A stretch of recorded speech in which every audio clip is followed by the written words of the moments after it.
श्री हनुमते नमः। अध्याय 2। श्री हनुमान जी के साथ शहद की खोज। बाबा मातंग ने वानर की गति से पहाड़ की चोटी से अपने गांव की तरफ का रास्ता तय किया और सुचेता विचेता इस गति से नीचे उतरी जैसे कोई पत्थर गिर रहा हो। वे सब श्री हनुमान जी के आगमन की सूचना अपने कुटुंब को देने के लिए उत्सुक थे। बाबा मातंग खुद को बहुत भाग्यशाली महसूस कर रहे थे। 41 साल पहले जब श्री हनुमान जी का मातंग समाज में आगमन हुआ था, तब बाबा मातंग एक युवा थे।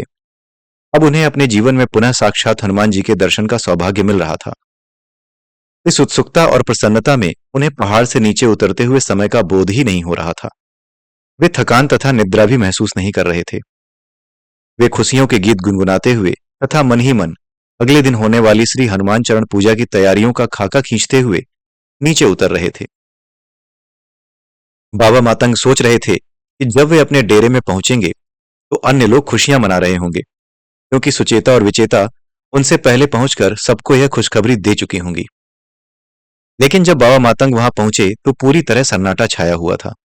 सब सोए हुए थे। उनका कुत्ता उन्हें देखकर जरूर थोड़ा रिरियाया। सुचेता और विचेता वानरियां बेचैनी में वहां से कुछ दूरी पर इधर उधर कूद रही थीं। बाबा मातंग उन पर चिल्लाए, अरे ओ अज्ञानी आत्माओं, क्या तुम लोगों ने श्री हनुमान जी के आगमन की सूचना इन सबको नहीं दी? देखो सब कैसे चैन से सो रहे हैं। यह श्री हनुमान जी का अपमान है। यद्यपि बाबा मातंग चिल्लाए थे, लेकिन उन्हें आभास हुआ कि उनकी आवाज उनके कानों तक भी नहीं पहुंची। उन्हें ऐसा लगा जैसे वो मूक व बधिर हो गए हों। सुचेता और विचेता भी ठीक इसी कारण इधर उधर बेचैनी से कूद रही थीं। वे अपने सहचरों को श्री हनुमान जी के आगमन की सूचना नहीं दे पा रही थीं। बाबा मातंग ने अधीर होने के बजाय कुछ पल शांति से सोचा। उन्होंने अनुमान लगाया कि उनके बोलने की शक्ति श्री हनुमान जी के अलावा किसी और ने नहीं खींची होगी, लेकिन उन्हें ऐसा कोई कारण ध्यान नहीं आ रहा था कि हनुमान जी उन्हें इस तरह विकलांग करें। उन्होंने अपनी आंखें बंद की और प्रार्थना करने लगे, हे संचार की देवी, मेरी जिह्वा आपका निवास स्थान है। अगर आप रूठ जाएं तो कोई भी मूक बधिर हो जाए।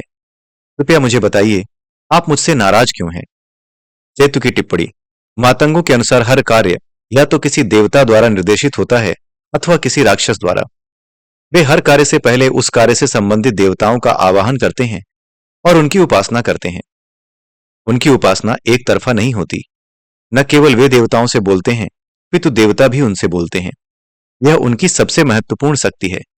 जैसे जैसे आप आगे पढ़ेंगे, यह पहलू आपको और भी साफ होता चला जाएगा।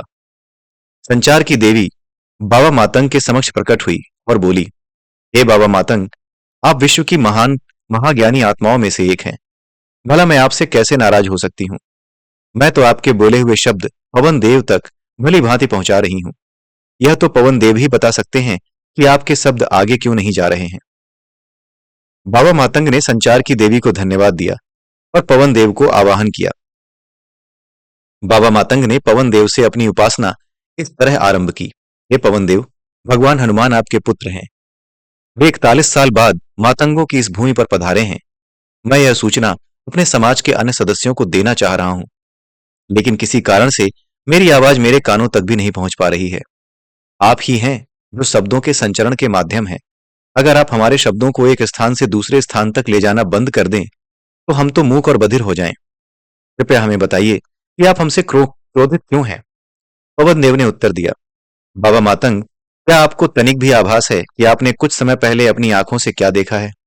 आप एक नश्वर जीव हैं। आपकी एक दिन मृत्यु निश्चित है, लेकिन कुछ मिनट पहले आपने अपने नश्वर शरीर की इंद्रियों के माध्यम से अनश्वर चिरंजीवी श्री हनुमान जी से वार्तालाप किया है। वे कोई साधारण मेहमान नहीं है जो आपकी धरती पर पधारे हैं। वे चिरंजीवी हनुमान हैं। उनके आगमन की सूचना का भार वहन करने की क्षमता शब्दों में नहीं है। आप मूक एवं बधिर नहीं हुए हैं। कुछ ऐसे शब्द बोलने का प्रयास करो जिनमें श्री हनुमान जी के आगमन की सूचना न हो। आप बखूबी बोल पाएंगे वे शब्द, लेकिन आप हनुमान जी के आगमन के बारे में नहीं बोल सकते। श्री हनुमान मातंग समाज के सदस्यों के सामने स्वयं उपस्थित होंगे, तभी उनको सूचना मिलेगी। जब तक वे अन्य मातंगों को दिखाई दें, तब तक आप अपने जीवन कार्य पहले की तरह करते रहें। अब आप जाइए और सो जाइए। बाबा मातंग को समझ आ गया कि क्यों वे श्री हनुमान जी के आगमन के संबंध में कुछ भी नहीं बोल पा रहे थे।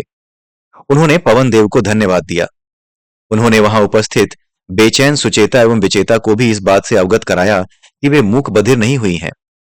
उसके पश्चात बाबा मातंग ने हमेशा की तरह सोने से पहले अपने पैर और हाथ धोए। वे हमेशा दो पेड़ों के बीच बंधी चादर को झूला बनाकर सोते हैं। उन्होंने झूले में लेटे हुए आसमान की तरफ निहारा। आधी रात से ऊपर का समय हो चुका था। उन्होंने आंखें बंद की और निद्रा देवी का आवाहन किया।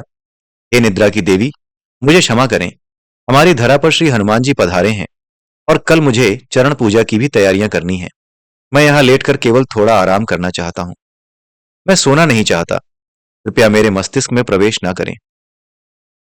निद्रा की देवी बोली, हे बाबा मातंग, आप अभी अभी पहाड़ की चोटी से वापस आए हैं। थकान की राक्षसी ने आपके तन मन को जकड़ रखा है। अगर आपने मुझे अपने मस्तिष्क में प्रवेश नहीं करने दिया तो यह थकान की राक्षसी आपके भाई बंधु राक्षसों को भी अपने भाई बंधु राक्षसों को भी आपके तन मन में डेरा डालने के लिए बुला लेगी। आपके तन मन को कुछ घंटे निद्रा की आवश्यकता है। बाबा मातंग मान गए। वे बोले, हे निद्रा की देवी, कृपया मेरे मस्तिष्क में प्रवेश करें। सूर्योदय से कुछ समय पहले जागृति की देवी फिर से मेरे मस्तिष्क में प्रवास करने आएंगी। तब तक आप मेरे मस्तिष्क को अपना घर बनाएं। इसके तुरंत बाद बाबा मातंग नींद में चले गए। सुबह उन्होंने चरण पूजा की तैयारियां प्रारंभ की। श्री हनुमान जी के चरणों की आराधना। पूजा का स्थान पहले से ही निश्चित किया जा चुका था। हर सुबह बाबा मातंग कुछ अनुष्ठान करके उस स्थान को पवित्र करते थे। चरण पूजा में प्रयुक्त होने वाली सामग्री उन्होंने पवित्र कुंड में रखी थी। मातंगों को मालूम था कि हनुमान जी का आगमन किसी भी समय संभव है। वे लंबे समय से जंगल में पूजा की सामग्री एकत्र कर रहे थे। बाबा मातंग के शिष्य उर्वा मातंग भी उनके साथ चरण पूजा के स्थान को पवित्र करने के अनुष्ठान में शामिल थे। उर्वा बाबा मातंग के लगभग हर कार्य में उनके साथ होते हैं। उनकी उम्र यही कोई 20 से 30 बरस के बीच में है। बाबा मातंग के शरीर छोड़ने से पहले उर्वा को मातंगों के सभी अनुष्ठान सीखने हैं। उर्वा को अपने पूर्वजों की परंपरा विरासत को आगे बढ़ाना है। वह बाबा मातंग का पुत्र नहीं है। उसे देवताओं ने बाबा मातंग का उत्तराधिकारी चुना है। जब बाबा और उर्वा मातंग चरण पूजा के स्थान को पवित्र करने का अनुष्ठान कर रहे थे, तब उर्वा ने कहा, आज सूर्य बहुत ही सौम्यता से चमक रहा है। हवाएं भी मंद हैं। बादल ऐसे लग रहे हैं मानो आकाश में फूल बिखरे पड़े हों। मुझे ऐसा प्रतीत हो रहा है कि हनुमान जी हमारी धरा पर आ चुके हैं। बाबा मातंग उर्वा की तरफ देखकर मुस्कुराए। उन्होंने मन ही मन सोचा, तुम धन्य हो बालक, तुम्हारी इंद्रियां ईश्वर से जुड़ी हुई हैं। तुम उचित ही मेरे उत्तराधिकारी हो। बाबा मातंग ने उर्वा को कोई जवाब नहीं दिया और अनुष्ठान में लगे रहे। कुछ समय पश्चात उर्वा पुनः बोला, बाबा, आज आप मौन क्यों हैं? आप क्या सोच रहे हैं? अनुष्ठानों के मध्य में ज्ञान वार्तालाप हमारी संस्कृति का महत्वपूर्ण अंग है। हम पवित्र भूमि पर खड़े हुए हैं। अगर आप श्री हनुमान जी के बारे में बोलेंगे तो वह मेरे लिए बहुत ज्ञानप्रद होगा। अगर बाबा मातंग श्री हनुमान जी के आगमन के विषय में बोलने की कोशिश करते तो वे मूक व बधिर प्रतीत होते। अतः उन्होंने पुरानी बातें छेड़ना उचित समझा। उर्वा, 41 साल पहले जब श्री हनुमान जी इस धरती पर आए थे तो मैं तुम्हारी उम्र का था। उस समय उत्सव बहुत ही बड़े स्तर पर होता था। श्री हनुमान जी की पूजा में सभी 33 लाख देवता आते थे। बहुत बड़ी मात्रा में फल व मायाजे देवताओं को अर्पित की जाती थी। लेकिन इस बार तो हम खुद जीवन के लिए संघर्ष कर रहे हैं। जंगल छोटे हो गए हैं। फल और मायाजे उगाने के लिए अब जमीन भी नहीं बची है। हर चीज का अभाव है। इन अज्ञानी और अहंकारी जंगल से बाहर रहने वाले लोगों ने हमारी जमीन को हड़प लिया है। हमारे अनुष्ठान अब मात्र प्रतीकात्मक तक सीमित रह गए हैं। उर्वा खुश था कि वार्तालाप शुरू हो गया है। वह बोला, बाबा, मैं 41 साल आगे की सोचकर परेशान हूं। 41 साल बाद मैं आपकी उम्र का हो जाऊंगा। उस समय मैं बाबा मातंग कहलाऊंगा। सारे जंगल खत्म हो जाएंगे। मायजे और फल उगाने के लिए एक हाथ जितनी भी जमीन न होगी। क्या उन हालातों में श्री हनुमान जी हमारी धरा पर आएंगे? मुझे तो लगता है कि अभी उनका आखिरी बार आगमन होगा। बाबा मातंग को उर्वा के मुख से ये शब्द सुनकर बहुत पीड़ा हुई। वे बोले, इससे पहले कि ऐसी कोई परिस्थिति आए, यह संसार ही नष्ट हो जाएगा। हम मातंग भविष्य में नहीं जीते। हमारा इतिहास वैभवशाली है और हमारा भविष्य भी समय के अंत तक वैभवशाली रहेगा। उर्वा वार्तालाप को जारी रखना चाहता था, लेकिन अनुष्ठान समाप्त हो गया। उसके बाद सभी मातंगों ने सदियों से चली आ रही दैनिक हनुमान पूजा की विधियां संपन्न की। उसके पश्चात सभी मातंग भोजन के लिए एक साथ बैठे। भोजन करते समय भी ज्ञानप्रद वार्तालाप हुआ। उसके बाद उन्होंने अपना दिन का कार्य विभाजित किया। बाबा मातंग, उर्वा और अन्य 2 मातंगों को शहद की तलाश का कार्य मिला। भोजन के पश्चात सभी मातंग अपने अपने कार्य में लग गए। बाबा मातंग, उर्वा और अन्य दो मातंगों ने आवश्यक चीजें लेकर शहद की खोज के लिए यात्रा प्रारंभ की। गांव के ठीक बाहर उन्होंने देखा कि तीन लोग वानरों को फल खिला रहे हैं। वे तीनों मातंगों की वेशभूषा में थे, लेकिन वे न तो मातंग थे और न ही अन्य जंगलवासी। उनकी नाजुक और साफ त्वचा यह दर्शा रही थी कि वे तीनों बाहरी समाज के लोग हैं। बाबा मातंग उन्हें देखते ही थोड़े चिड़चिड़े से हो गए। वे तीनों लोग मातंगों के गांव के आसपास पिछले कई दिनों से मंडरा रहे थे। उन्होंने बाबा मातंग से मिलने की कोशिश भी की थी, लेकिन बाबा मातंग ने मिलने से इनकार कर दिया था। बाबा ने अन्य मातंगों से भी इन बाहरी लोगों से न मिलने के निर्देश जारी कर रखे थे। बाबा ने हमेशा से ही बाहरी समाज के लोगों के प्रति यह सख्त रवैया अपनाया है। मातंग हमेशा बाहरी लोगों से दूर ही रहते हैं। वे कभी उनके साथ मेल जोल नहीं करते। लेकिन उर्वा इन बाहर वालों के जीवन के बारे में जानने के लिए उत्सुक था। जब इन तीन लोगों ने बाबा मातंग, उर्वा एवं अन्य दो मातंगों को आते देखा तो उन्होंने हाथ जोड़कर उन्हें नमस्कार किया। वे मातंगों के साथ कुछ बातें करना चाहते थे, लेकिन बाबा मातंग ने कोई रुचि नहीं दिखाई और चलते रहे। उर्वा को यह असभ्य लगा। वह उन बाहर वालों के साथ बातचीत करना चाहता था, लेकिन बाबा मातंग की मर्जी के खिलाफ नहीं जा सकता था।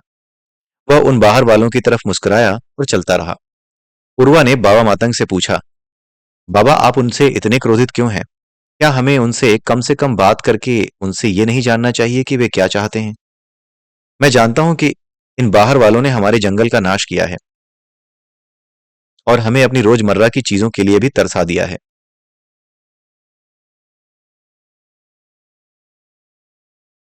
लेकिन उससे हमारी दिव्यता का तो ह्रास नहीं होना चाहिए। हमें उन पर इस तरह क्रोधित नहीं होना चाहिए। बाबा मातंग ने उत्तर दिया, उर्वा, अगर राक्षस मेरी संस्कृति पर आक्रमण करने आएंगे तो मैं यहां मुस्कुराते हुए सब कुछ नहीं देख सकता। मुझे राक्षसों को दूर रखने के लिए क्रोध दिखाना जरूरी है। लेकिन वे राक्षस नहीं है बाबा, और वे दूसरे बाहर वालों की तरह नहीं है। उनके पास कोई यंत्र भी नहीं है, कैमरा आदि। वे हमारी रीति के अनुसार ही वस्त्र पहने हुए हैं। उर्वा ने अपनी दृष्टि से बाबा मातंग को समझाने की कोशिश की, लेकिन बाबा मातंग बाहर वालों के संबंध में कोई वार्तालाप नहीं करना चाहते थे। उन्होंने अपने अंतिम शब्द कहे, उर्वा, जंगलवासियों जैसे वस्त्र पहनने से कोई जंगलवासी नहीं हो जाता। सत्य यह है कि बाहरी समाज के लोगों के मस्तिष्क में लालच का राक्षस रहता है। ये लोग प्रकृति के शत्रु होते हैं। उन्होंने अपने लाभ के लिए जंगलों को काट डाला है। ये लोग अपने लालच के लिए कुछ भी कर सकते हैं। मुझे इन बाहर वालों से कोई शिकायत नहीं है। मुझे इनके मस्तिष्क में बैठे लालच के राक्षस से परहेज है। सेतु की टिप्पणी, मातंगों को दैनंदिनी में वर्णित ये तीन बाहर वाले दरअसल केतु के संत हैं। हम उस समय मातंगों से मेल जोल करने की कोशिश कर रहे थे ताकि हम उनके इतिहास और संस्कृति को समझ सकें। बाबा मातंग बाहरी समाज के लोगों के लिए बहुत सख्त हैं, लेकिन अपने समाज के लिए वे पिता की भांति हैं। बाद में आप देखेंगे कि कैसे उन्होंने सेतु के संतों को आत्मसात कर लिया। जब उर्वा ने देखा कि बाबा बाहर वालों के संबंध में कोई बात नहीं करना चाहते हैं, तो उसने बातचीत बंद कर दी और शहद खोजने में अपना ध्यान केंद्रित कर लिया। जब मधुमक्खियां विभिन्न स्थानों से अपने छाते की तरफ जाती हैं, तो वे एक विशेष खुशबू बिखेरती हुई चलती हैं। हम मातंगों में ही वह खुशबू महसूस करने की क्षमता है। बाबा मातंग, उर्वा और अन्य दो मातंग उसी खुशबू का पीछा करते किसी नजदीकी मधु के छत्ते की तरफ जा रहे थे। एकाध मील की दूरी तय करने के पश्चात वह खुशबू आनी बंद हो गई। उस खुशबू का स्थान एक अजीब सी दुर्गंध ने ले लिया। जब उन्होंने आसपास देखा तो एक बीमार कुतिया एक पेड़ के नीचे पड़ी हुई थी। वह कुतिया इसलिए दुर्गंध से भरी थी क्योंकि उसके शरीर में कीड़े पड़ गए थे। पेट के ऊपर वाले स्थान और सिर में कीड़े बिलबिला रहे थे। वह लगभग अचेत थी और मृत्यु के निकट भी। मातंगों के लिए यह बहुत ही दर्दनाक दृश्य था। ओह! बाबा मातंग के मुंह से पीड़ा की आह निकल पड़ी। वे कुतिया के नजदीक आकर बैठे और बोले, मैंने हाल में ही किसी जीव को इतना तड़पते हुए नहीं देखा है। उर्वा भी नजदीक बैठ गया और बोला, बाबा हमें शीघ्र ही इसको बचाने के लिए कुछ करना होगा। बाबा मातंग ने अन्य दो मातंगों को जंगल से जहरीली जड़ी बूटियां और जल लाने के लिए भेजा ताकि जहरीली जड़ी बूटियों से कीड़ों को बाहर निकाला जाए। वे दोनों बाबा मातंग के निर्देशानुसार बूटियां व जल लाने निकल गए। बाबा मातंग ने चिकित्सा के देवताओं का आवाहन किया, हे जुड़वा देवताओं, कृपया मेरे मस्तिष्क को अपना घर बनाओ ताकि मैं इस प्राणी की चिकित्सा कर सकूं। फिर उन्होंने उर्वा की ओर मुड़कर कहा, उर्वा, हम अपने गांव से मधु की खोज में निकले थे। हमें नहीं भूलना चाहिए कि यही हमारा प्राथमिक कार्य है। तुम इस प्राणी की चिंता मत करो। इसकी चिकित्सा मेरी जिम्मेदारी है। तुम मधु की खोज जारी रखो। जब तुम्हें मधु यानी शहद मिल जाए तो ध्वनि संदेश देकर हमें भी सूचित करो। उर्वा मधु की तलाश में निकल पड़ा और बाबा मातंग अपनी आंखें बंद करके उस कुतिया की आत्मा से संपर्क साधने लगे, ताकि आत्मा कुतिया का शरीर छोड़कर तब तक न जाए जब तक औषधियां और जल न आ जाए। उन्होंने प्रार्थना की, हे आत्मा, अपनी इस कुतिया की देह को बनाए रखो। जब मेरे साथी औषधियां ले आएंगे तो मैं इन घावों को ठीक कर दूंगा। आपकी यह देह पुनः स्वस्थ हो जाएगी। लेकिन दो मातंग जो औषधियां लाने गए थे, वे बहुत समय पश्चात भी वापस नहीं लौटे। बाबा ने खड़े होकर उन्हें जोर से पुकारा, हे मातंगो, तुम लोग कहाँ हो? क्या तुम्हें औषधियां मिल गई हैं? इतना विलंब क्यों है? कोई जवाब नहीं आया। बाबा मातंग ने जंगल के पक्षियों से आग्रह किया कि वे उनका संदेश उनके बिछड़े हुए दो मातंग साथियों तक पहुंचाएं। पक्षियों ने चहचहाना शुरू किया। एक पक्षी से दूसरे पक्षी तक, दूसरे से तीसरी पक्षी तक संदेश पहुंचा और अंत में दोनों मातंगों का पता लग गया। पक्षियों ने सूचित किया कि उन दो मातंगों के साथ कुछ असाधारण घटित हो रहा है। वे दोनों करीब 1.5 मील दूरी पर या तो मरे हुए पड़े हैं या अचेत हैं। बाबा मातंग यह सूचना पाकर चकित रह गए। वे उस स्थान की तरफ तुरंत दौड़ना चाहते थे, लेकिन कुतिया को भी उस हाल में छोड़कर जाना उन्हें उचित नहीं लगा। उन्होंने उर्वा को जोर से पुकारा, अरे उर्वा, उर्वा, लेकिन अब भी कोई जवाब नहीं आया। फिर से पक्षियों की सहायता ली गई, लेकिन वे भी उर्वा का पता नहीं लगा सके। यह बाबा मातंग के लिए 3 तरफा त्रासदी। पहला, उनका शिष्य उर्वा कहीं गुम था। दूसरे, दो मातंग जंगल में कहीं अचेत पड़े हुए थे। और तीसरा, एक कुतिया मौत के कगार पर थी और बाबा मातंग बेबस थे। चाहे वो एक आवारा कुत्ता हो या अपना पुत्र, एक मातंग जंगल के सब प्राणियों को समान रूप से प्रेम करते हैं। बाबा मातंग के लिए उस कुतिया को उन हालातों में छोड़कर जाना आसान नहीं था। उन्हें ऐसा लग रहा था जैसे वे अपने पुत्र को मृत्युशैया पर छोड़कर जा रहे हों, लेकिन अन्य कोई रास्ता भी नहीं था। बाबा मातंग ने कुतिया की आत्मा से क्षमा मांगी और उस स्थान की तरफ दौड़े जहां दो मातंग बेहोश पड़े हुए थे। पक्षियों ने चहचहाते हुए बाबा मातंग को रास्ता दिखाया। जब वे उस स्थान पर पहुंचे तो सबसे पहले उनकी नजर वहां पड़ी हुई उन औषधियों पर पड़ी जो उन्होंने मातंगों से मंगवाई थी। उन औषधियों के पास पानी का पात्र भी पड़ा हुआ था। वहीं पर दो मातंग बेहोश पड़े हुए थे। बाबा मातंग ने उनका निरीक्षण किया तो उन्हें पता चला कि उन्हें किसी विषैले सरीसृप ने काटा है। उन्होंने अपनी कुल्हाड़ी से मातंगों के शरीर के उन स्थानों पर चीरा लगाया जहां पर सरीसृप ने उन्हें काटा था, और वहां से जहर चूसकर बाहर निकालने की प्रक्रिया आरंभ की। लेकिन खून अंदर नसों में पहुंच चुका था। बाबा मातंग को ज्ञात हुआ कि अगर शीघ्र ही उन मातंगों की नसों में प्रतिविष औषधियां नहीं दी गईं तो उनकी मृत्यु निश्चित है। क्या भीषण विपदा थी! वहां पर विषैली औषधियां पड़ी हुई थीं जिनसे कुतिया का इलाज किया जाना था, लेकिन कुतिया वहां से 1.5 मील दूर थी। अतः वे औषधियां किसी काम की नहीं थीं। उन मातंगों के लिए ऐसी प्रतिविष औषधियां चाहिए थीं जो उनके शरीर में फैल चुके विष के प्रभाव को कम करवाती। जिस मरीज के लिए औषधियां उपलब्ध थीं वो मरीज वहां से दूर था, और जो मरीज पास थे उनके लिए औषधियां नहीं थीं। बाबा मातंग के हाथ कांपने लगे। उन्होंने जहर चूसकर बाहर निकालना जारी रखा, लेकिन उतना काफी नहीं था। बीच बीच में उन्होंने उर्वा मातंग को भी आवाज लगाने की कोशिश की, लेकिन कोई उत्तर नहीं मिला। बाबा मातंग जानते थे कि झील के दूसरे किनारे पर प्रतिविष औषधियां मिल सकती थीं, लेकिन उन दो मातंगों को उन हालातों में छोड़कर जाना खतरनाक था। उनका जहर चूसकर बाहर निकालते रहना और उन्हें कृत्रिम साथें उपलब्ध कराते रहना जरूरी था। इसी समय एक वानर ने उनकी सहायता करने का प्रस्ताव किया। बाबा मातंग ने वानर को उन औषधियों की पहचान बताई। वानर तुरंत औषधियां लाने के लिए झील के दूसरी तरफ चला गया। निर्णायक समय बीतता जा रहा था, लेकिन वानर औषधियां लेकर वापस नहीं लौटा। बाबा मातंग उन दो मातंगों को जीवित रखने के सभी तरीके आजमा रहे थे। उन्होंने सतह से पूरी तरह जहर सोख डाला था, लेकिन जो विष उनके रक्त में घुस चुका था वह उनके शरीर को नीला करता जा रहा था। बाबा मातंग एक एक करके उन दोनों को कृत्रिम सांसें उपलब्ध करा रहे थे, लेकिन औषधियों के बिना वे ज्यादा समय तक जीवित नहीं रह सकते थे। चिंताओं के राक्षस पहले ही बाबा मातंग के दिमाग में घुस चुके थे। भय और चिंता के मारे उनके पसीने छूट रहे थे। उनका शरीर कांप रहा था। अंत में उन्होंने खुद ही झील के दूसरी तरफ जाकर जड़ी बूटियां लाने की ठानी। वे झील के किनारे तेजी से दौड़ सकते थे। दौड़े। झील की दूसरी तरफ उन्होंने उसी वानर को एक वृक्ष से दूसरे वृक्ष के बीच मस्ती में उछलते हुए देखा। वह वानर एक हाथ में वे औषधियां लिए हुए था और दूसरे हाथ से मजे से केले खा रहा था। जब बाबा ने वानर को बेपरवाह केले खाते देखा तो वे अपना आपा खो बैठे। वे चिल्लाए, अरे वानर, तुम राक्षस हो! दो लोग अपनी जिंदगी के लिए लड़ रहे हैं और तुम बेचिंत यहाँ केले खा रहे हो। मैंने तुम्हें औषधियां लाने को कहा और तुम अपनी इंद्रियों को संतुष्ट कर रहे हो। तुम अपने समाज के लिए शर्म का कारण हो। तुम हमारे भगवान श्री हनुमान की उन गौरवपूर्ण कार्यों पर भी कलंक हो जब उन्होंने हिमालय के जंगलों में भगवान राम के भ्राता श्री लक्ष्मण के लिए औषधियां लाकर उनकी जान बचाई थी। वानर पर बाबा मातंग के शब्दों का कोई प्रभाव नहीं पड़ा। वह मजे से केले खाता रहा। जो औषधियां उसके पास थी उनको भी उसने बाबा मातंग की तरफ फेंक दिया। वानर के इस व्यवहार से बाबा मातंग अत्यंत क्रोधित हो गए। उन्होंने एक छड़ी उठाई और वानर की तरफ मारने के लिए दौड़े। वानर भाग उठा। बाबा उसके पीछे दौड़े। वे वानर के प्रति कटु शब्द प्रयोग करते जा रहे थे और जो भी चीज उनके रास्ते में आ रही थी वे उसको वानर की तरफ फेंक रहे थे। एक के बाद एक 3 त्रासदियों ने बाबा मातंग को अंदर से हिलाकर रख दिया था। उनमें संत के सारे गुण मानव खत्म हो गए थे। अन्यथा क्या कारण था कि बाबा मातंग जैसे महात्मा एक वानर को पीटने के लिए उसके पीछे दौड़ रहे थे। अंत में बाबा मातंग थक गए। वे वानर को नहीं पकड़ सके। वानर रुक गया और एक पेड़ पर जा बैठा। फिर वहां से एक जानी पहचानी आवाज आई, बाबा, आपको ये क्या हो गया है? आप बेचारे वानर के पीछे क्यों पड़े हैं?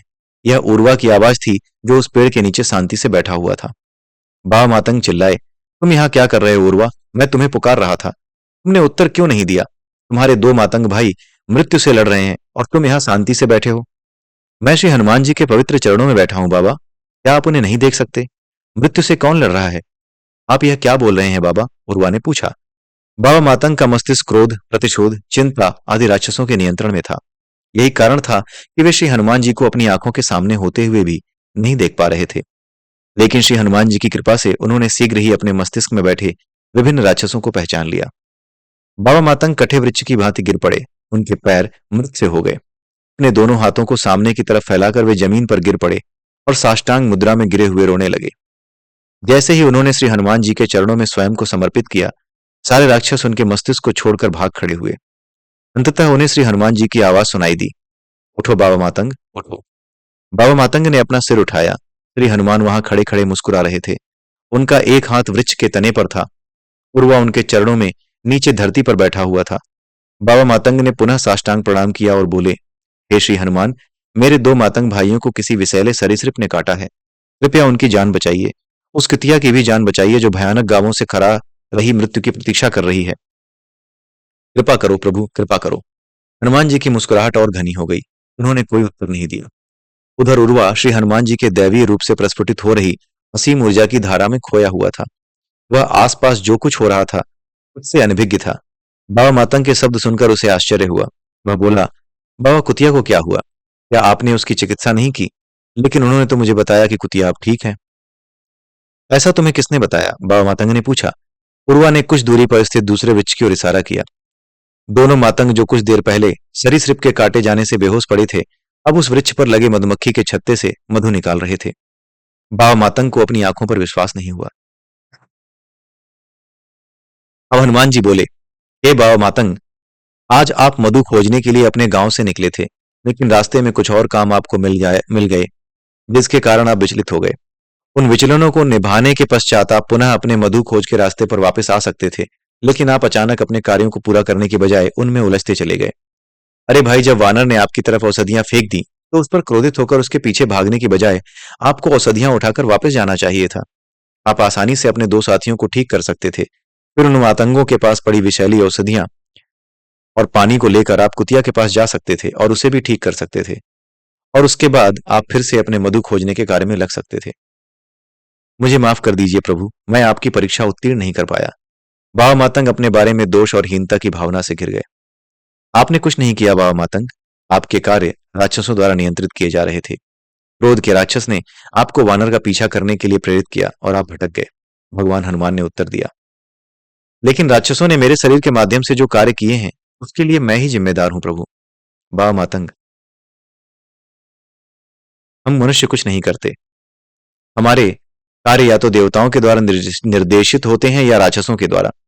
देवताओं द्वारा निर्देशित एक कार्य हमें मोक्ष की तरफ एक कदम नजदीक ले जाता है, लेकिन राक्षसों द्वारा नियंत्रित कार्य हमें मोक्ष से 10 कदम और पीछे की ओर ले जाता है। स्वाभाविक रूप से श्री हनुमान मुस्कुरा रहे थे। कुछ क्षण पहले जो बाबा मातंग एक साधारण मनुष्य की भांति रो रहे थे, अब वे विद्वतापूर्ण बातें कर रहे थे। हनुमान जी शरारत के लहजे में बोले, लेकिन बाबा मातंग, आपके मस्तिष्क में राक्षसों ने डेरा कैसे डाला? भला आप तो मातंग हैं, और मातंगों में भी श्रेष्ठ बाबा मातंग हैं। कैसे आए क्रोध और राक्षस के प्रतिरोध कैसे आए क्रोध और प्रतिशोध के राक्षस आपके मस्तिष्क में? बाबा मातंग बोले, परिस्थितियों पर भी बहुत कुछ निर्भर करता है प्रभु। मैं तो परिस्थितियों की भूल भुलैया में भटक गया था। एक परिस्थिति दूसरी में बदलती चली गई। कोई भी चिंतित हो सकता था, और जब चिंता नाम का राक्षस मस्तिष्क में आ बैठता है तो अन्य राक्षस अपने आप आ जाते हैं। क्रोध, प्रतिशोध और भय के राक्षस परिस्थितियों के कारण आ घुसे थे। भगवान हनुमान ने पूछा, तो आपके मन में उन लोगों के प्रति कटु भावनाएं क्यों हैं जो जंगल से बाहर रहते हैं? उनके मस्तिष्क में लालच और स्वार्थ का राक्षस भी तो परिस्थितियों के कारण कुंडली मारे हुए हो सकता है। क्या आपने ऐसा सोचा है? पूर्वा, जो यह वार्तालाप बड़ी तन्मयता और जिज्ञासा से सुन रहा था, वह बीच में ही बोल पड़ा। मासूम उच्चारण में बोला, हे प्रभु हनुमान जी, मैं भी ऐसे ही सोच रहा हूं। जन्म के समय तो हर मनुष्य एक समान ही होता है। स्वयं बाबा मातंग ने मुझे सिखाया है कि आत्मा मोक्ष प्राप्त करने के लिए देह धारण करती है। अगर मनुष्य का हर कार्य देवताओं द्वारा निर्देशित हो तो मोक्ष प्राप्त होता है। हम मातंग यहाँ एकांत में शांति से रहते हैं, लेकिन जंगल से बाहर के लोग उथल पुथल भरे माहौल में रहते हैं। यही कारण है कि हमारे ज्यादातर कार्य देवताओं द्वारा निर्देशित होते हैं, किंतु उनके कार्य स्वार्थ और लालच के राक्षसों द्वारा निर्देशित होते हैं। लेकिन वे लोग भी आपके भक्त हैं। मैंने उन 3 मनुष्यों के हाथ में आपकी और भगवान राम की मूर्ति देखी है। मैंने उनके चेहरे पर दिव्यता के दर्शन किए हैं। मैं भी बाबा मातंग को कह रहा था कि हमें उनसे इतनी कठोरता से व्यवहार नहीं करना चाहिए। हे प्रभु, अगर आप चाहते हैं कि हम मातंग उन लोगों के साथ मेल जोल करें तो हम करेंगे। मैं आपके भक्तों के प्रति इतना कठोर व्यवहार करने के लिए आपसे क्षमा मांगता हूं। मैं उन्हें हमारे दैनिक कार्यों में सम्मिलित होने का आमंत्रण दूंगा। मैं उनके द्वारा चरण पूजा के लिए दी जा रही भेंट भी स्वीकार करूंगा। बाबा मातंग ने दोनों हाथ जोड़कर कहा। भगवान हनुमान ने यह वार्तालाप इन शब्दों के साथ समाप्त किया। हे बाबा मातंग, मैं आपको अपना एकांत त्यागने के लिए नहीं कह रहा हूं। अपने समाज के लिए पिता स्वरूप होने के नाते आपका कठोर व्यवहार उचित भी है। सभी मातंग अपने जीवन में मोक्ष प्राप्त करते हैं, क्योंकि उन्हें इस शांत, एकांत और अनुकूल वातावरण में अपनी जीवन साधना का अवसर मिलता है। यह आपका कर्तव्य है कि आप इस अनुकूल वातावरण की रक्षा करें। लेकिन बदलते समय में आपको हर वस्तु को पूर्णता के परिप्रेक्ष्य में देखना चाहिए। दैवीय योजनाएं और आपका मस्तिष्क एक रस होने चाहिए। आपका हर निर्णय आपके अनुभवों के आधार पर होना चाहिए, जिसमें आज के अनुभव भी सम्मिलित हैं। बाबा मातंग और उर्वा बाद में मधु इकट्ठा करने के अपने कार्य में लग गए। इस घटना के बाद 4 मातंगों, उर्वा, बाबा और अन्य 2 जो मधु की खोज में आए थे, और 3 वानरों, सुचेता, विचेता और उनका बालक, को भी श्री हनुमान जी के आगमन का बोध हो गया था। इसी के साथ हनुमान जी की लीलाओं का यह अध्याय यहीं समाप्त होता है। इसके बाद आगे जो कुछ भी बताया गया है, यह हर अध्याय में बताया गया है, जिसको पिछले अध्याय के वीडियो में मैंने पहले ही रिसाइट कर दिया है। तो इसी के साथ ये अध्याय यहीं पर समाप्त होता है। अगले अध्याय में हम फिर मिलेंगे। तब तक के लिए जय सिया राम, जय श्री कृष्णा, जय श्री राधे, ओम नमः शिवाय।